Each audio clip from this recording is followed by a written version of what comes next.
Clemon beyond the গ্যালারিতে সবাইকে স্বাগত জানাচ্ছি। দেশ বিদেশের খেলাধুলার সবশেষ খবরের বিশ্লেষণ করতে হাজির হয়েছি প্রতিদিনের মতোই। আজকে আপনাদের সাথে আছি রেদওয়ান শেব। দর্শক নিশ্চয়ই জানেন যে টি-20 সিরিজ চলছে বাংলাদেশ ওয়েস্ট ইন্ডিজের মধ্যকার, এবং ইতিমধ্যে একটা ম্যাচ জিতে নিয়েছে বাংলাদেশ। পরবর্তী ম্যাচ অর্থাৎ দ্বিতীয় ম্যাচটি আগামীকাল আর্নল্ডস ভ্যালিতে হবে, এবং সিরিজ জয়ের একটা সুযোগ আমরা ওয়ানডে এবং টেস্টে যদিও এক সমতায় সিরিজ শেষ হয়েছে, কিন্তু যেভাবে ওয়ান ডেতে হোয়াইট ওয়াশ হয়েছে সেখান থেকে একটা ঘুরে দাঁড়ানোর সুযোগ, এবং পাশাপাশি এই বছরটা জয় দিয়ে রাঙানোর একটা সুযোগ বাংলাদেশ পাচ্ছে। আমরা সেই বিষয়টা নিয়ে আলোচনা করব, টি-20তে প্রসপেক্ট নিয়ে আলোচনা করব বাংলাদেশের। আমাদের সাথে সে আলোচনায় আছেন মেহরাব হোসেন অপি, সবাই চেনেন তাকে, বাংলাদেশ জাতীয় দলের সাবেক ওপেনার। অভিভাবক, আপনাকে স্বাগত আমাদের আজকের এই আলোচনায়। ধন্যবাদ দর্শক, তার আগে জানিয়ে দিতে চাই দেশ বিদেশের খেলাধুলার সবশেষ খবরের শিরোনামগুলো। দর্শক, এবার মূল আলোচনায় ফিরব। অভি ভাই, এই অনুষ্ঠান শুরুর আগে বলছিলাম যে টেস্ট এবং ওয়ানডের তুলনায় টি-20 স্কোয়াড কিংবা একাদশ যেটা ছিল ওয়েস্ট ইন্ডিজের তুলনামূলকভাবে অনেক শক্তিশালী ছিল। আমরা দেখেছি ব্যাটিং অর্ডারে রোস্টন চেসকে দেখেছি, আন্দ্রে ফ্লেচার, নিকোলাস পুরানের মতো ক্রিকেটাররা খেলেছেন, এবং বোলারদের ক্ষেত্রেও যদি আলজেরি জোসেফ আছেন, ওবেদ ম্যাককয় কিংবা আকিল হাসান, গুডাকেশ মোডির মতো ক্রিকেটাররা খেলেছেন। সেই জায়গাটা থেকে বাংলাদেশের প্রথম জয়টাকে আপনি কিভাবে মূল্যায়ন করবেন? প্রথমত নো ডাউট যে ইনফরমেশনগুলো আপনি দিলেন যে না, তারা কিন্তু টেস্ট এবং ওডিআই দল থেকে আমার কাছে মনে হয় টি-20 দলটা বেশি শক্তিশালী ওয়েস্ট ইন্ডিয়ান, এবং আমরা কিন্তু ভালো ক্রিকেট খেলেই তাদের বিপক্ষে জয়লাভ করেছি। যদিও 7 রানের জয় ছিল, কিন্তু তারপরেও আরেকটু ভালোভাবে জেতা যেত ম্যাচটা, কিন্তু আমাদের সাকিব একটু এক্সপেন্সিভ হয়ে গিয়েছিল বিদায় হয়তো আমরা রানটা বেশি হয়ে গিয়েছিল। কিন্তু তারপরে ওভারঅল আমার কাছে মনে হয় টি-20তে যে ধরনের ক্রিকেট খেলার প্রয়োজন ছিল আমাদের লোয়ার মিডল অর্ডাররা ঠিক সেই কাজটি করে দিয়েছেন, ওয়ারেজ এই কাজটা করা উচিত ছিল টপ অর্ডার থেকে সৌম্য যদিও আপনার প্রতিটা ম্যাচেই কিছু না কিছু রান যোগ করছেন, কিন্তু কন্ট্রিবিউশন থাকছেন, কিন্তু নাম্বার 3 নাম্বার 4 জায়গাটাতে এসে কিন্তু আমরা কিন্তু এই ব্যাটসম্যানগুলোর থেকে আমরা রান যেরকমভাবে এক্সপেকটেশন ছিল আমরা সেরকমভাবে রান পাচ্ছি না। এটা অফ ফর্মও বলা যেতে পারে। লিটন দাসের কথাই বলতে পারি, তিনি একই জায়গায় বারবার আউট হচ্ছেন, এবং তার আসলে লিটন, আমরা যেভাবে লিটনের খেলাটা দেখেছি ওয়ানডেতে যদি বলি এই বছর মাত্র 7 রান করেছেন, এবং ওয়ানডের ধারাবাহিক ব্যর্থতা আমরা টি-20তেও তিনি অধিনায় করতে পেরেছেন, সেখানেও তিনি প্রথম বলে আউট হচ্ছেন। তার ফুটওয়ার্ক সেভাবে নেই বললেই চলে, এবং তার সমস্যাটা কি হচ্ছে as a batter, as a opener? আপনার কাছে কি মনে হয় লিটনের সমস্যাটা কোথায় হচ্ছে এত বছর খেলার পরও? যেটা প্রথমত তিনি ছন্দে নেই, এটা মানতেই হবে, এবং পাশাপাশি টেকনিক্যালি ফল্ট থাকতে পারে বিকজ অফ, আমি এই কারণেই বলছি, তিনি একাধিকবার একই জায়গায় তিনি এক ধরনের আউট হচ্ছেন, তো সেটা টেকনিক্যালি ফল্ট হতে পারে। এবং নাও এ ডেইজ কিন্তু আপনার প্রতিটা দলে কিন্তু কম্পিউটার অ্যানালিস্ট আছেন, এবং প্রতিপক্ষের ব্যাটসম্যানদের দুর্বলতা কোথায় সেটা কিন্তু তিনি কিন্তু মার্ক আউট করে কিন্তু টিম ম্যানেজমেন্টের কাছে কিন্তু সেটা দিয়ে দেন। তো সেখান থেকে কিন্তু টিম ম্যানেজমেন্টরা কিন্তু গেম প্ল্যান কিন্তু তৈরি করেন, এবং ঠিক লিটন দাসের দুর্বলতা কোথায় এটা কিন্তু এখন কিন্তু নট অনলি ওয়েস্ট ইন্ডিয়ান, এটা সবাই জানে এখন। তো ঠিক সে জায়গায় কিন্তু তাকে বল করা হচ্ছে, তিনি একাধিকবার সেভাবে তিনি আউট হচ্ছেন। তো এটা টেকনিক্যালি ফল্ট একটা, অবশ্যই আমার কাছে মনে হয় যে টিম ম্যানেজমেন্ট ইতিমধ্যে হয়তো সেটা নোটিসও করেছেন, এবং কিভাবে সেটাকে রেকটিফাই করা যায় সেটা নিয়ে কাজও করবেন ইতিমধ্যেই। কিন্তু হ্যাঁ, তার অফ ফর্মে যাওয়াটা আমাদের দলের জন্য একটা বিরাট বড় আমরা একটা ধাক্কা আমি বলবো, বিকজ তার কাছে আমরা সবসময় রান চাই, এবং তিনি সাদা বলে সম্প্রীতির সময় হয়তো ভালো খেলছেন না, কিন্তু পাস হিস্ট্রি কিন্তু তার কিন্তু খুব ভালো আমার কাছে মনে হয় যে না, তিনি সাদা বলেই তিনি খেলতে বেশি স্বাচ্ছন্দ্য বোধ করেন। তো সেদিক থেকে তাকে আরেকটু সময় দেওয়া প্রয়োজন। আর লোয়ার মিডল অর্ডার থেকে আমার কাছে মনে হয় যে জাকির আলী খুব ভালো ব্যাট করে যাচ্ছেন, শামীম পাটোয়ারি, পাশাপাশি মিরাজ হাসান, এরা সবাই খুব ভালো ব্যাটিং করে যাচ্ছেন। তো কন্ট্রিবিউশনগুলো হয়তো লোয়ার অর্ডার থেকে আসছে, কিন্তু টপ অর্ডার থেকে আসলে হয়তো রানটা আরেকটু আমাদের বাড়তে পারে। তো সেদিক থেকে একটু মনোযোগী হওয়াটা প্রয়োজন। নাম্বার 3 নাম্বার 4-এর ব্যাটসম্যানরা যদি কন্ট্রিবিউশন করতে পারেন তাহলে হয়তো রানটা 170+ হতে পারে। তো 170+ কিন্তু টি-20তে it's a very good score. তো এবং ডিফেন্ড করার মতো আমার কাছে মনে হয় যে আমাদের যে ধরনের বোলিং অ্যাটাক আছেন সেই ধরনের বোলিং দিয়ে আমরা অবশ্যই ওয়েস্ট ইন্ডিজকে আটকাতে পারবো যদি আমরা 170+ প্রথমে ব্যাট করে আমরা যদি করতে পারি। জি, সৌম্য সরকারের কথা বলছিলেন। সৌম্য সরকারকে আমরা জানি, সবাই জানি যে সৌম্য সরকার তিনি হাথুরু সিং আসলে পছন্দের ক্রিকেটার ছিলেন, এবং তাকে বারবার দলে ফিরিয়ে আনায় হাথুরু সিংয়ের একটা বড় ভূমিকা ছিল। কিন্তু এখন হাথুরু সিং নেই, তারপরও তিনি খেলে যাচ্ছেন এবং তিনি পারফর্ম করছেন। সৌম্য সরকারের এই প্রত্যাবর্তনটাকে আপনি কিভাবে দেখছেন? মাঝখানে একটা বিরাট বড় একটা গ্যাপ তৈরি হয়েছিল সৌম্য সরকারের, তো তিনি কামব্যাক করেছেন, that is very good sign, এবং তিনি দলের জন্য কন্ট্রিবিউশন করতে পারছেন, সেটা হচ্ছে মূল বিষয়। এবং কন্ট্রিবিউশন করার মতো আমার কাছে মনে হয় যে ধরনের অ্যাবিলিটিগুলো থাকা দরকার, টেকনিক ভালো স্পেশালিস্ট হওয়া দরকার, সে ধরনের টেকনিকগুলো তার ছিল। কিন্তু বাট তিনি যখন দলে ছিলেন না, দল থেকে যখন তিনি বাদ পড়ে গেলেন, তিনি অবশ্যই হার্ডওয়ার্ক করেছেন বিদায় তিনি আবার দলে ফিরে এসেছেন। এবং হাথুরুজ সিংয়ের ইস্যুটা আমার কাছে মনে হয় যে ইটস ডিফারেন্ট, কিন্তু বাট প্রতিটা কোচেরই কিন্তু কিছু না কিছু পছন্দের খেলোয়াড় থাকে। হয়তো সৌম্য সরকারও হাথুরুজ সিং একজন পছন্দের খেলোয়াড় ছিল, কিন্তু বাট তিনি পারফর্মও করেছেন সে সময়।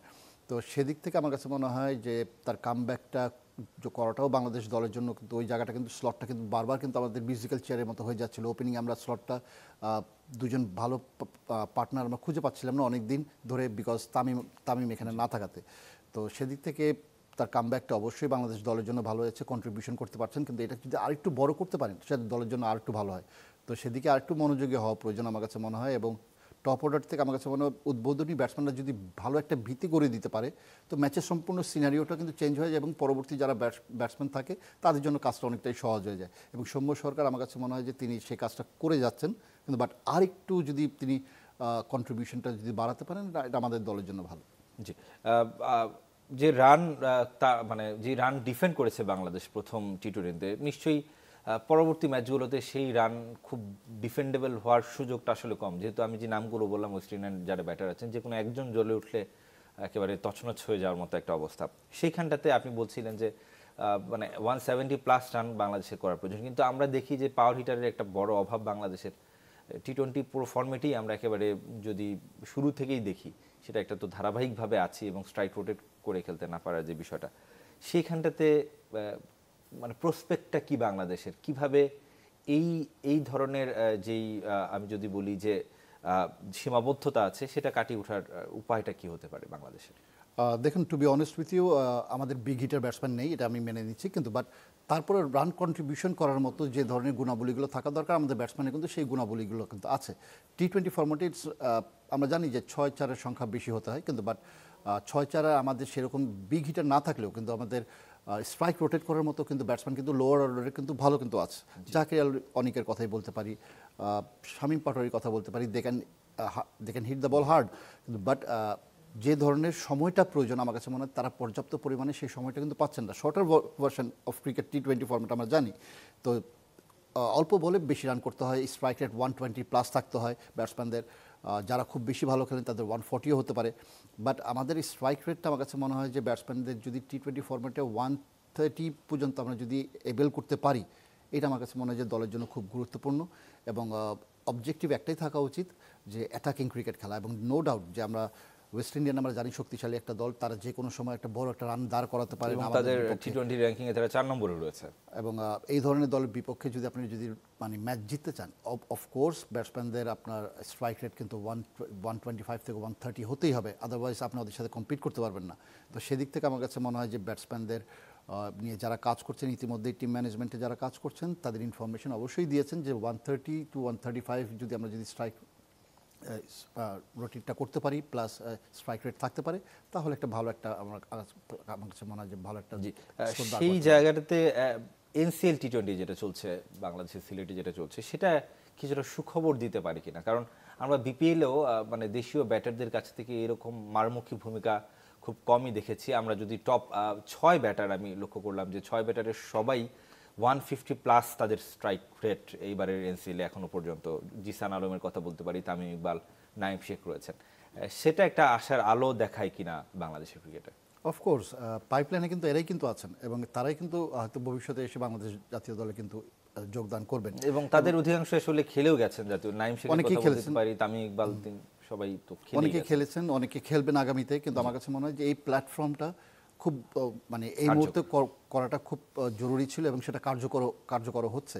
এবং এখান থেকেই কিন্তু আমাদের ভবিষ্যতের প্লেয়াররা কিন্তু বের হয়ে আসবে। তো যারা বাদ পড়ে গেছেন তাদের জন্য একটা বিরাট বড় প্ল্যাটফর্ম, এখানে যদি ভালো কিছু করতে পারেন জাতীয় দলে কামব্যাক করার সুযোগ থাকবে।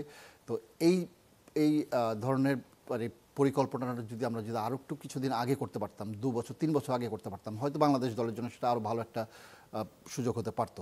কিন্তু তারপরে ইটস নেভার টু লেট। আমার কাছে মনে হয় যে ভালো একটা সময় কিন্তু আমরা শুরু করেছি এবং ইটস আ গুড সাইন যে টিভিতে ব্রডকাস্টিং হচ্ছে এবং সবাই খেলা দেখতে পাচ্ছেন, এবং বাংলাদেশ দলের আপকামিং প্লেয়ার যারা আছেন বা যারা বাদ পড়েছেন, যারা খেলছেন, তাদেরকেও কিন্তু দর্শকরা কিন্তু দেখতে পাচ্ছেন।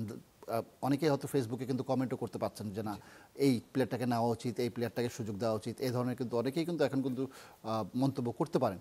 তো এই ধরনের উদ্যোগটা আমার কাছে মনে হয় বাংলাদেশ ক্রিকেট বোর্ডের খুবই একটা ভালো একটা উদ্যোগ হয়েছে, এবং যদি আগামীতে যদি আমরা এই ধরনের যদি টুর্নামেন্টে যদি টিভি ব্রডকাস্টিং প্লাস আপনার টি-20 ফরম্যাটটাও যদি এনসিএলের পাশাপাশি যদি লঙ্গর ভার্সনের পাশাপাশি টি-20 ফরম্যাটটাও রাখি, অফকোর্স আমাদের ভালো প্লেয়ার এখান থেকে বের হয়ে আসবে এবং বাংলাদেশের ক্রিকেটে ভালো একটা অবস্থানে আমরা যেতে পারবো।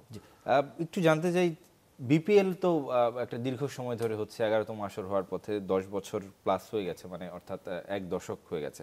সেই জায়গাতে বিপিএলেও দেশীয় ক্রিকেটারদের কাছ থেকে এই ধরনের পারফরমেন্স আমরা লক্ষ্য করি না। মানে এর পেছনে কি উইকেটের একটা দায় আছে কিনা, বা উইকেট এর পেছনে একটা বড় প্রভাবক হিসেবে কাজ করছে কিনা?